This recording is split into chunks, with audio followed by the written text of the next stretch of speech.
Perfect. Welcome, everyone. So today we are here for a lunch and learn, and today we're joined by Mark Morton. He's the co-founder and managing director of Scilling Digital Mining, and we'll be chatting about Bitcoins. It's just going to be an introduction on what is Bitcoin and also what is Bitcoin mining and how can we use this to help meet Irish emission targets. So I'm just going to hand it over to you, Mark, now. That's brilliant. Thank you very much. I suppose I'd like to just kick things off by thanking Republic for putting it together and giving me an opportunity to tell you a bit more about Bitcoin and mining, and then where kind of Scilling fits into this bigger picture and where it all fits in together with our Irish renewable build-out goals and emissions targets. So the best thing I suppose that we can do is just initially kind of outlay a couple of key points that we'd like to get through today. And I suppose, as I said at the beginning, the first one being building just a basic understanding of Bitcoin and what mining is itself. Then secondly, trying to tie that in with Ireland's renewable build-out goals and emissions targets. And then the kind of third and final goal, which is kind of a personal goal and a goal of Scilling, is to just inform people as best we can. So as you kind of move forward from a meeting like this and you start seeing headlines like the ones we have here on the screen, which is, in 2020, people thought Bitcoin was on track to consume all of the world's energy, or people saying that, a single Bitcoin transaction can be, 128,000 grand pianos worth of e-waste, which is, ridiculous headlines. But these are the headlines that people are seeing on a regular basis. And 99% of the time they think they're true. And this is the knowledge that they carry forward. So the best thing that we can do here at Scilling is just educate people as best we can. So hopefully, as you see headlines going forward, you have the ability to refute them yourself, or kind of influence others around you with kind of the serious facts of how this all works and the benefits that it can possibly have. So I suppose the first thing that we can do is just kick things off with a basic understanding of Bitcoin itself. And what is it? So it was founded in 2009 by a pseudonymous individual or group of individuals called Satoshi Nakamoto, the identity of which has never been known. But since then, it's grown from a market cap of 0 to 400 billion, and at its peak was just over $1 trillion market cap. So some key points around Bitcoin itself. What exactly is it? How does it work? And it's basically a proof of work blockchain, which essentially means that machines called ASICs fire guesses, and we'll get into more so of the mining process itself in the next couple of slides. And how is it protected? So it's protected by network security, which is nodes. And nodes basically are any computer program that has a full copy of the Bitcoin core and the ledger itself, the ledger being every single transaction that has ever occurred from 2009 to now. And these nodes basically ensure that all the transactions that are conducted on the blockchain and the blocks that are produced are done so correctly. And they operate completely separate from miners. They're basically the gatekeepers of the network. And they're the ones that have ensured that over the past 13 years, that every single transaction that has occurred hasn't been double spent, and everyone's basically operating exactly as they should be.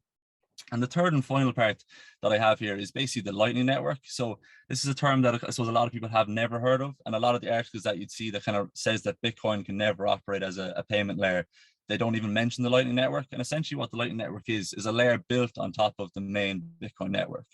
And what this basically allows is instant and feeless transactions back and forth between individuals by opening up a channel between them. And what that basically does is that myself and another individual can send Bitcoin back and forth instantly for free for a day, a week, a month, whatever it might be. And when we close that channel at the end of it all, the net difference between our transactions is the transaction that's actually added to the main chain. And that essentially allows, it removes congestion on the main network, which means cheaper fees and a faster network overall. So secondly, getting into Bitcoin mining, which is kind of the most important aspect of what we're delving into today and how it applies to an Irish perspective. In the simplest terms, Bitcoin mining is basically a lottery that occurs every 10 minutes. So a new block appears on the blockchain, and that block has a combination code that needs to be solved. And ASIC machines are basically just firing guesses every 10 minutes, trying to guess this code so that the block can be added to the blockchain. And there are two key purposes for mining. The first one being to permanently add any transactions that have occurred in that 10-minute period to the blockchain. And basically, once those transactions are added, they can never be undone. And the second key aspect being to permanently distribute 21 million Bitcoin. Fairly distribute 21 million Bitcoin over the next 120 years or so. So taking those kind of key aspects, the first one being ASIC machines, these are basically just silver boxes, and their one key purpose is to fire guesses at the blockchain in order to guess this combination code. And what these guesses are called is hash rate. So you might hear this word constantly thrown around, which is hash rate. And essentially what it essentially means is just guesses that these machines are firing. So global hash rate is combining all the guesses that these machines are firing at any given moment across the world. And someone intuitively might now say that, say if machines were brought online, every single day, there was another million machines over the course of the next week, surely blocks would be guessed a bit faster. But what basically Bitcoin has is a difficulty adjustment. So every 2016 blocks, the network will automatically look back over those blocks and see what the average time for a block was. So ideally, there should be a block mined every 10 minutes. But if a lot of new machines come online, that'll go down to 9 minutes or 8 minutes. And if a lot of machines drop away, that might go to 11 or 12 minutes.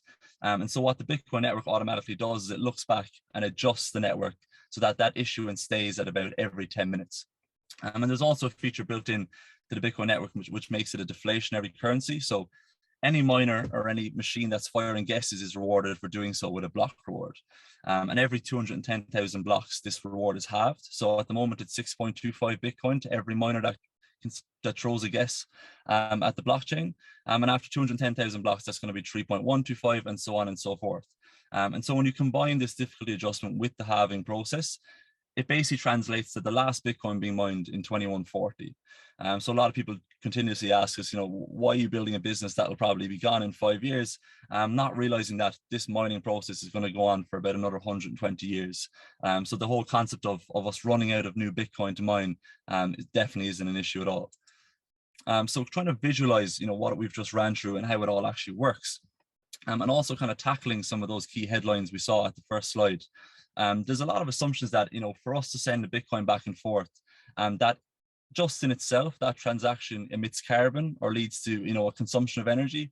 But a lot of people don't seem to realize that transactions themselves are actually embedded in the blocks anyway. So a transaction itself doesn't actually produce any carbon. It doesn't actually consume any electricity on its own, which is kind of against the narrative that a lot of articles would basically say.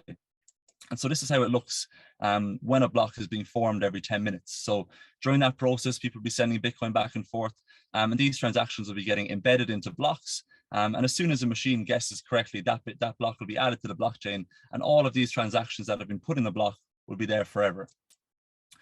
So this is now just a visualization of the blockchain itself. So you'll see all those purple blocks on the right are blocks that have been confirmed, which basically means that some ASIC around the world has guessed the code correctly, and that block has now been embedded into the blockchain for good. And the first green block you'll see on the left is the next block in this conveyor belt, currently being filled with transactions. And as soon as an ASIC guesses this block correctly, it'll be added just like the rest of them.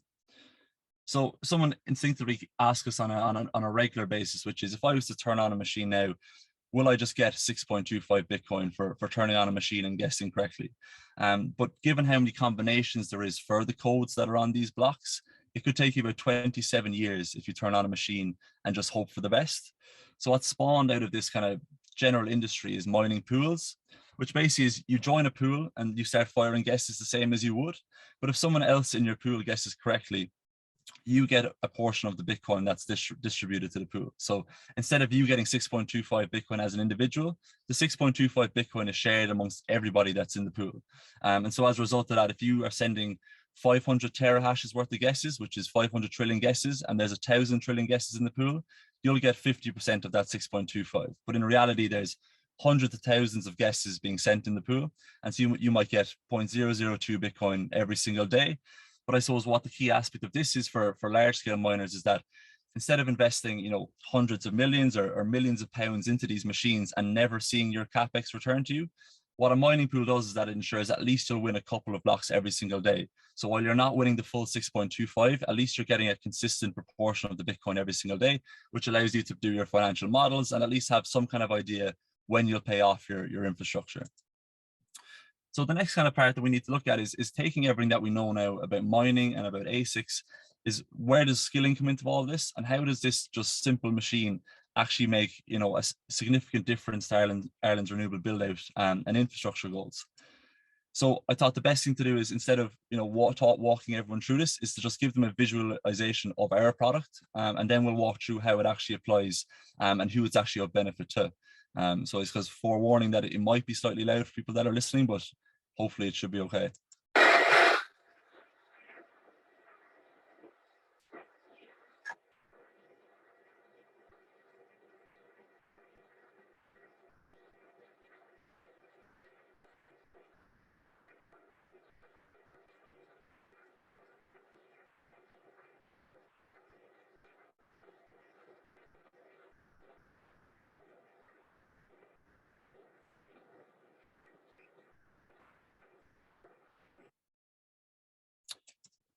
So in its simplest sense, what we do is we have a containerized model, which I'll walk through in a few slides time, that basically takes the silver boxes that you saw on the shelves there, which are the ASICs, and it allows a containerized model like that to be dropped wherever there's excess energy.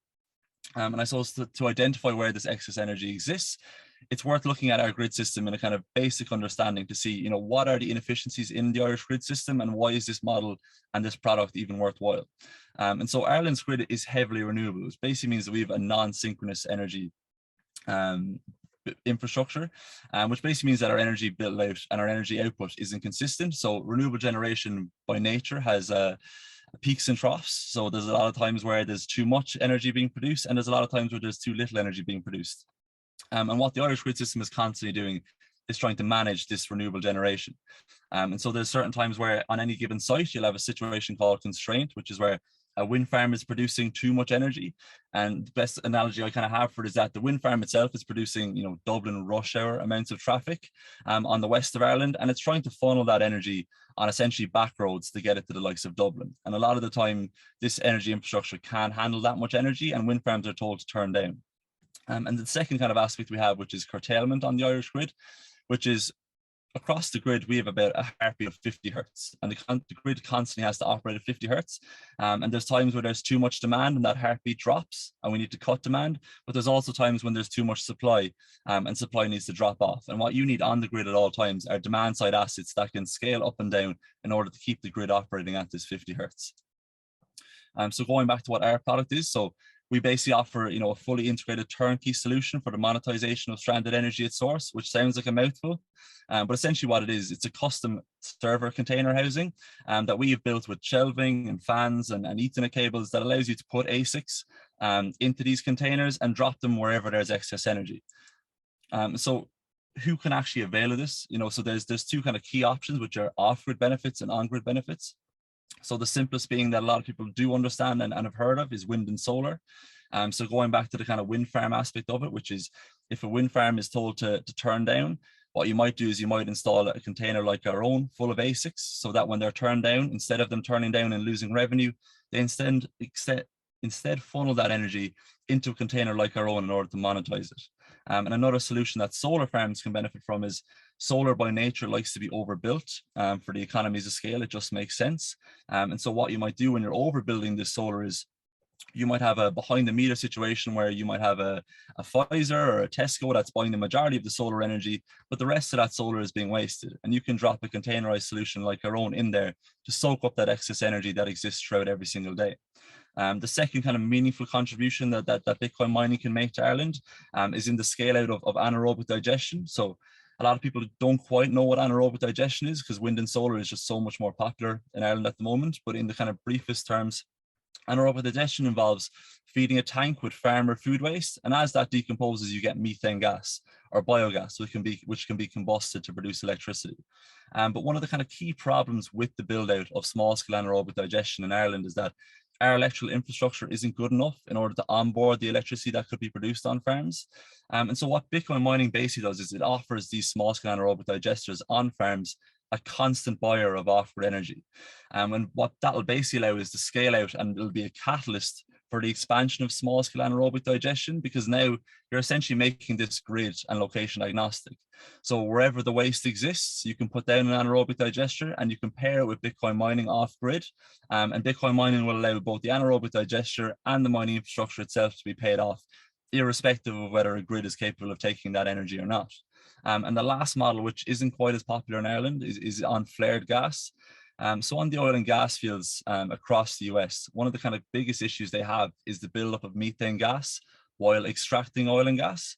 And what miners have basically done is given individuals a financial incentive to do something with this flared gas. So previously what they would just do is they'd burn off the methane, because on these kind of oil and gas fields, in the depths of Wyoming, there's no use case for this gas. And what they did previously is just flare it off. Whereas now Bitcoin miners are taking a containerized solution similar to our own and basing it on the oil and gas fields, so that instead of flaring the gas, they're funneling it into Bitcoin mining operations through a generator. And methane, carbon by nature is about 20 times less harmful than methane. And so what these miners are doing is giving a financial incentive to use the methane instead of flare it, and they're bringing emissions down by 20x, or about 80-something% on any given oil and gas field. So moving on from off-grid benefits to on-grid benefits, the simplest solution being looking at constraint and curtailment on the Irish grid systems, as you mentioned earlier. So as Ireland continues to build out its renewable infrastructure, we're going to have to continue to add demand-side assets. And demand-side assets are essentially things that will turn off in the event of there being not enough energy generation on our grid system. So at the moment, you see Ireland building out battery storage plants, and you see them building out hydrogen plants. But in Texas, a massive model is building out data centers that are filled with Bitcoin miners instead of the likes of AWS and Google. And the kind of key factor being that if there's not enough generation on the grid system, these consumers will essentially just turn off indefinitely, and they'll provide electricity that they had agreed to buy from the grid back to anyone else that needs it. So in Texas during the summer, during the heat wave, there's a facility that's based there that consumes about 700 megawatts of electricity. And when the Texas grid system was struggling, they essentially turned off for 2 weeks, and they provided all the electricity that they would have been using back to the grid system. And essentially it stopped blackouts in other parts of the grid. So I suppose kind of the key takeaways that I'd like kind of people to be able to work on after this, which is contextualizing the figures that you might see on a regular basis. So looking back at the headlines that we saw in the first slide, which is, a mention of Bitcoin mining heating the atmosphere and X amount of waste per transaction, looking at what we've just discussed, which is enabling, renewable build out of infrastructure, operating as demand side asset, and also the decarbonization of processes such as oil and gas extraction, and being a catalyst for small scale AD in Ireland. I would like people to kind of progress from a talk like this with a better understanding that Bitcoin mining can be a net benefit, and also just generally understand that as you continue to read headlines, that you have a general understanding how to refute them, with mentions of Bitcoin being a demand side asset, with mentions of it being an off-grid methane capture, and ultimately have a better understanding of how it can benefit us all. So that's everything. I suppose I can take some questions if people have them, which I imagine people tend to do. Yeah, that's perfect. Thank you very much, Mark. That was very insightful. I cannot say I understood everything that you said, but that's on me. But surely the visual element and the pictures and the videos, they did help to have a better grasp of what you do. I just want to take some time to send a link in the chat box that I ask everyone to fill out, please. It's just an NPS form. It will just take 2 seconds, and it helps us to make Lunch and Learns better each time. So yeah, just take some time to do that. And if anyone has any questions, we'll be happy to answer those questions. I cannot say I'll be qualified or I'll be able to answer those questions, but sure, I'm sure that Mark would. So feel free to turn on your camera and your microphone, or to put your questions in the chat box if you have any. Hi Mark, it's Darren Fremantle here. I can't turn on my camera, but a great presentation. That was really helpful. I'd just like to ask you, what's been the reception of sort of regulators and any government officials, anyone you might have spoken to regarding this? What's been their reaction? So overall, the reaction has actually been quite positive. So crucially, the kind of aspect that many people don't realize is that the Bitcoin side of things in Ireland is actually, quite heavily regulated. So our VASP licensing, which is virtual asset licensing, is very heavily regulated in Ireland. And so generally people understand that the on and off ramps, etc., are kind of very well regulated. So when they see what we're doing, we're more so of an energy infrastructure company, and they kind of do understand the benefits that, off-grid Bitcoin mining can have. And so overall, whether it be from a farming perspective, whether it be from an energy producer perspective, or the IFA or anyone like that, they've been quite open to understanding, how this all works, and the benefits that it could possibly have, because, we're at the stage where farmers are becoming under increasing scrutiny for methane emissions. We're also kind of trying to move as rapidly as we possibly can to allow the onboarding of offshore wind, and they're always looking for solutions. And so while people might think that, Ireland might be risk averse to this, overall the reaction has been very positive, and in general, people just want to learn a bit more. Yeah, great. Just sort of one more follow-up question, if that's okay. How many sort of sites have you sort of rolled out to at the moment, and how are they working out for you commercially? How long is it taking to sort of pay off your capex? What do you think was as projected? Yeah, so at the moment we have just one large scale pilot running, and we've had that running for the past 4 months. So we had kind of 2 small installations at the beginning, which basically operated as a display room for ourselves in order to explain to energy producers across Ireland how this system actually works, what we do, and how it can benefit them. So our pilot site is actually at the moment, it's where I am right now, which is why I'm dialing in from the car at the moment, is co-located with an anaerobic digester in Armagh. And the payback in general for these kind of installations tends to be around 2 years. Because the ASICs themselves are actually a commoditized market. So what people don't realize is that even though the price of Bitcoin has come down, the machines that we would be putting into our installations have gone from around $14,000 each to around 3. And so your initial capex essentially comes down with the price of Bitcoin, which allows your kind of general payback to stay quite consistent. And for the past 4 months, we've just been kind of doing due diligence on this first site. And so far it's been running great. And the payback has been in line with what we've anticipated. So overall, it's been very good. Okay, great. Thanks, Mark. I'll open up to others who. No problem. Anyone has any other question? You can also write them in the chat box if you're shy, if you're feeling shy.